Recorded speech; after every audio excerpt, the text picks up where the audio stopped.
गरड़ गरड़ा।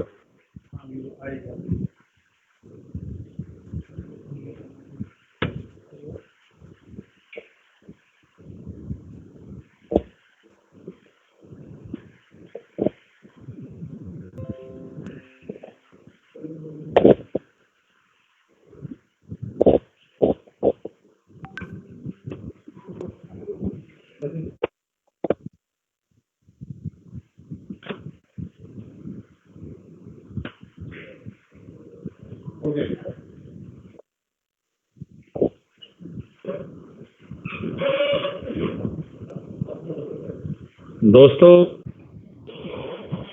इस कोरोना काल में पूरा विश्व और कोरोना की भयावहता हमने सबने उसे पूरे भारतवर्ष में देखी है। ये हमारी आबादी है। अगर माननीय प्रधानमंत्री के द्वारा कुछ कदम ना उठाए गए होते तो गंभीर परिणाम देखने को मिलते। लेकिन इसी तरह जिस तरह के मजदूरों का और बड़े तबके का सरकार के बहुत प्रयास करने के बावजूद सभी प्रदेश सरकार, केंद्र सरकार ने जिस स्तर पर आगे प्रयास किए, उसके बावजूद जो समस्याएं लोगों ने झेली हैं, कभी हम बहुत गंभीरता से उनके बारे में विचार करें तो ध्यान में जरूर आएगा कि अगर भारत की आबादी 35 करोड़ ना होती तो हमारी आबादी 50 करोड़ होती तो ये देश कैसा होता। बहुत बार मेरे मन में और आप सबके मन में भी प्रश्न आता होगा कि जनसंख्या अगर कम होती तो शायद भारत कितना खुशहाल, कितना अच्छा देश होता। अलग अलग ऋतुएं हैं, बरसात है, सर्दी है, गर्मी है। भगवान ने, प्रकृति ने बहुत कुछ दिया इस देश को। शायद इतना सुंदर देश इस दुनिया में कोई दूसरा नहीं है। मैंने कई देश देखे हैं, लेकिन जब कभी हम सड़कों पे निकलते हैं, बस स्टैंड पे जाते हैं, रेलवे स्टेशन पर जाते हैं और जो चारों तरफ हमारी भीड़ दिखाई देती है, तो कई बार इतनी भारी भीड़ के बावजूद अकेलेपन का एहसास होता है। 1947 में देश आजाद हुआ, 36 करोड़ आबादी, और आज 2020 में और आप बात कर रहे हैं तो शायद भारत की आबादी 137 करोड़। इस पिछले 73 वर्ष में हमने 101 करोड़ की जनसंख्या की बढ़ोतरी की। हालांकि भारत पहला देश था 1952 में जिसने फैमिली प्लानिंग या एक तरह से कहा था कि जनसंख्या पे वृद्धि रोकें, इसके लिए प्रयास सरकार ने शुरू किए थे। और प्रयास किस तरफ है, या आप सोच सकते हैं 1952 में हमारे प्रयास शुरू हुए और पिछले 73 साल में हमने 101 करोड़ संख्या बढ़ा दी। बहुत से लोगों ने बहुत से प्रयास किए। जो समझदार तबका पूरे देश का है, जो अपने देश से प्यार करता है, जो चाहता है मेरा देश सुंदर रहे, साफ सुथरा रहे, स्वच्छ रहे, उन लोगों की हमेशा से एक सोच रही कि बढ़ती जनसंख्या इस देश के लिए सबसे बड़ी बीमारी अगर कोई इस देश में आज है। हम विचार करते हैं बेरोजगारी के बारे में, संसाधनों के बारे में देश के, और एक कोई एक बीमारी की जड़ अगर कहीं आप देखते हैं तो मुझे उसकी जड़ में दिखाई देती है बढ़ती हुई जनसंख्या देश की। जनसंख्या नियंत्रित हो तो शायद हमें और प्रयास कम करने पड़ेंगे देश को समृद्ध और खुशहाल बनाने में, जो कि आदरणीय प्रधानमंत्री नरेंद्र मोदी का एक सपना है। बहुत से लोगों ने प्रयास किए, करीब 40 प्राइवेट मेंबर बिल डाले गए जनसंख्या के नियंत्रण को लेकर, अलग अलग सांसद सदस्यों के द्वारा डाले गए। बहुत से लोगों को प्रयास हुए। नरसिम्हा राव जी सरकार के दौरान एक सरकार भी एक आई थी जनसंख्या को नियंत्रित करने के लिए। 2018 में मेरे द्वारा भी एक प्रयास हुआ, जिम्मेदार अभिभावक अधिनियम 2018 भारत की सबसे बड़ी पंचायत में मैंने पेश किया। आगे से किसी भी बिल पर कभी बहस नहीं हो पाई। 40 बिल सरकार का भी बिल था, लेकिन हम बड़े सवाल से हमेशा भागते रहे।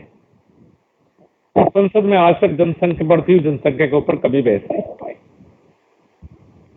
करीब 125 सांसद सदस्यों के साइन सिग्नेचर मैंने करवाए व्यक्तिगत रूप से साथियों के साथ मिलकर, और टैक्ससेव के अध्यक्ष मनु शर्मा जिन्होंने इस बिल को तैयार करने में, जिम्मेदार अभिभावक अधिनियम को तैयार करने में बहुत बड़ी भूमिका थी, जिनकी गाइडेंस थी मुझे इस बिल को तैयार करने में, मैं कह सकता हूं कि पूरा योगदान भाई मनु गौड़ का था। उनके साथ राष्ट्रपति से मुलाकात हुई थी, जी को ज्ञापन भी सौंपा कि 125 सांसद चाहते हैं तुरंत इस पर बहस हो। इससे पहले हमारे सांसद उदय प्रताप ने भी करीब 125 मेंबर पार्लियामेंट के सिग्नेचर करवा के सौंपे थे। बहुत सी संस्थाएं, बहुत से एनजीओ या बहुत से लोग अपने अपने तरह से जनसंख्या नियंत्रण कानून देश में लागू हो प्रयास रहे सबके। बहुत लोग इसमें जुड़े रहे और भाई उनमें से एक है, और बहुत से अलग अलग लोग हैं जिन पर लगातार इनका काम किया और एक सफलता की किरण भी दिखाई। इस वर्ष 15 अगस्त को माननीय प्रधानमंत्री जी के द्वारा हाल के लिए से पूरे देश को संबोधित किया गया। उस संबोधन के दौरान मैं वहीं पर मौजूद था और शायद इतनी खुशी मुझे अपने जीवन में कभी नहीं हुई जितनी खुशी उस दिन हुई जब माननीय प्रधानमंत्री जी ने कहा कि देश की सबसे बड़ी समस्या जनसंख्या है और जनसंख्या नियंत्रण करना सरकार की भी प्राथमिकता है और देश की जनता की भी प्राथमिकता होनी चाहिए, और जो लोग देश से वाकई प्यार करते हैं उन सबको जनसंख्या नियंत्रण में आगे आना चाहिए। प्रधानमंत्री के इतने गंभीर अनुरोध के बावजूद मुझे लगता है कि आज भी हम जो हमें अचीव करना था, जहां तक हमें पहुंचना था, वहां हम आज तक भी नहीं पहुंच पाए। तो उस समय मुझे से सांसद हूं। बहुत से लोग जब गंभीर बीमारी होती है तो हमारे यहां से दिल्ली इलाज करने के लिए आते हैं, इलाज करवाने आते हैं। दिल्ली मेरे पास, मेरे क्षेत्र के लोग इलाज के लिए आते हैं और घर पे रुकते हैं और मैं किसी हॉस्पिटल में उनको एडमिट नहीं करवा पाता। शायद मेरे लिए उससे दुख का क्षण कोई नहीं हो सकता कि मेरे घर पे किसी की मौत हो जाए और मैं उसको एम्स में या किसी बड़े हॉस्पिटल में इलाज उसका ना करवा पाऊं। बहुत से लोग एडमिशन के लिए पास आते हैं, सांसद के नाते केंद्रीय विद्यालय में एडमिशन चाहिए या किसी अच्छे स्कूल में एडमिशन चाहिए। शायद मैं अपने क्षेत्र में सबके अच्छे स्कूल में एडमिशन बच्चों के नहीं करवा सकता। बहुत से लोग आते हैं कि नौकरी नहीं है, नौकरी में मदद कीजिए, और मैं उन सबकी मदद नहीं कर पाता। हताशा के क्षण होते हैं, वो किसी को इलाज न करवा पाए, नौकरी ना दिलवा पाए, किसी के बच्चे को एजुकेशन न दिलवा पाए। जब हम देखते हैं गांव में गरीब बिना इलाज के मर रहे हैं, जब हम देखते हैं कि सरकार के इतने प्रयास के बावजूद एक तरह से फ्री राशन पिछले कई महीनों से सरकार दे रही है, उसके बावजूद कहीं ना कहीं कुछ ऐसा दिखाई देता है नहीं और आवश्यकता है। और जब मूल कारण में जाते हैं तो बढ़ती हुई जनसंख्या, ये भारत माँ शायद इससे ज्यादा बोझ नहीं उठा सकते। अगर हम सबको इस देश से प्यार है, अपनी मिट्टी से प्यार है, सबको अपनी भारत माता से प्यार है, तो हमें सोचना होगा।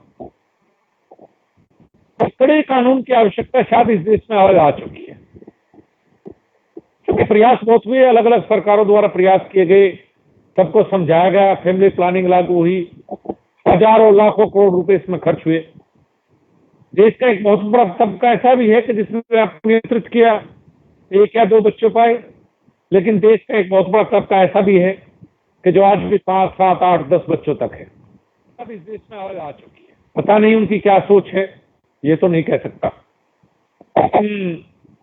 आज लगता है कि देश में कानून की आवश्यकता है, और देश में कानून जब आता है जब जनता चाहती है, जब जनता निर्णय देती है। तो मेरा अनुरोध है, अगर विश्व योगा दिवस आता है तो हम सब एक दूसरे को बधाई देते हैं, माता पिता के दिन भी है तो भी बधाई देते हैं, पर्यावरण दिवस आएगा तो भी बधाई देंगे। लेकिन मेरे दिमाग में एक सवाल है कि विश्व जनसंख्या दिवस पे मैं आपको क्या कहूं? जनसंख्या के लिए मैं बधाई भी नहीं दे सकता। मैं इस पर चिंता व्यक्त कर सकता हूं। मैं अपनी देश की युवा पीढ़ी, नौजवान पीढ़ी से यही अनुरोध कर सकता हूं कि आने वाला भविष्य, आने वाला समय उनका है। उनको आगे बढ़ के इसे एक जन आंदोलन बनाना होगा। जनसंख्या नियंत्रण कानून बने, ये आवाज पूरे देश में से आज उठनी चाहिए।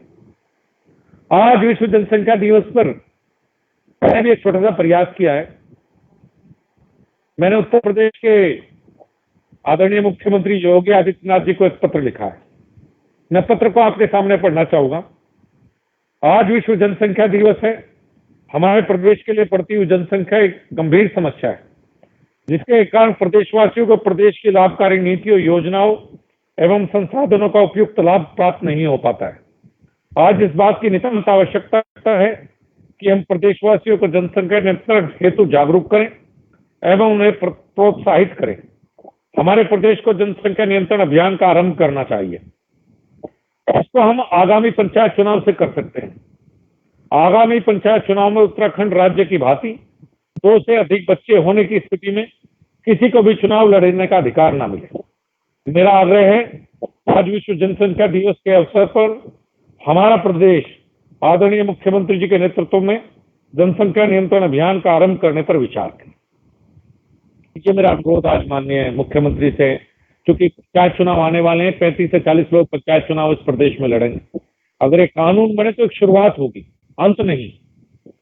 पिछले 6 सालों में माननीय प्रधानमंत्री जी के नेतृत्व में जिस तरह से देश आगे बढ़ा है, हर फील्ड में आगे बढ़े, आज हमारा किसान आगे बढ़ा है, आज हमारा मजदूर है, बहुत सी कल्याणकारी योजनाएं आई हैं। फ्री के 8 करोड़ लोगों को गैस के सिलेंडर दिए गए हैं, 8 से 10 करोड़ लोगों को घर बना के दिए गए हैं, 16 से 18 करोड़ शौचालय बने हैं। आप सोचिए कितने बड़े स्तर पर सरकार ने काम किया है। आत्मनिर्भर भारत की पहल प्रधानमंत्री जी ने की है। आत्मनिर्भर जब होगा भारत, जब हम सब आत्मनिर्भर होंगे। पूरा देश आत्मनिर्भर जब भी बनेगा। हम आत्मनिर्भर कब होंगे? तो 1 बच्चा होगा या 2 बच्चे होंगे, हम तो पाल पाएंगे। सरकार कब तक कुछ लोगों के संसाधनों से पूरे देश का को सुख सुविधा दे पाए। आज मेरा अनुरोध अपने सभी भाइयों से, देशवासियों से एक ही है कि हम सुन ले विश्व जनसंख्या दिवस पर कि नहीं, जनसंख्या को नियंत्रित करेंगे।